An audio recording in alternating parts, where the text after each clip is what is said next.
Hello friends, ఈరోజు మీ ఇంట్లో breakfast ఏంటో చెప్పేసేయండి. మా ఇంట్లో అయితే మాత్రం గోధుమ రవ్వ ఉప్మా చేసుకుంటున్నాం అనమాట. దానికోసం అయితే నేను స్టవ్ మీద కడాయి పెట్టేసుకొని ఆయిల్ పోసేసుకొని జీలకర్ర ఆవాలు వేసేసుకొని ఆనియన్ పచ్చిమిర్చి వేసుకున్నాను. ఆనియన్ పచ్చిమిర్చి లైట్గా వేయించుకున్న తర్వాత దాంట్లో క్యారెట్ అయితే వేసేసాను అనమాట. క్యారెట్తో పాటు మిగిలిన వెజిటబుల్స్ కూడా వేసుకోవచ్చు, అది మన ఇష్టం. నాకైతే క్యారెట్ అవైలబుల్ ఉంది, అది ఒక్కటే వేసుకున్నాను.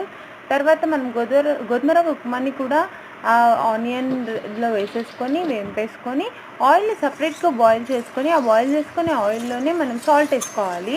అలా చేసుకుంటే ఏంటి అంటే మనకి ఇక్కడ రవ్వ ఫ్రై అవుతుంది అండ్ ఆల్సో బాయిల్డ్ వాటర్ వేసేస్తాం కాబట్టి తొందరగా ఉడికిపోతుంది.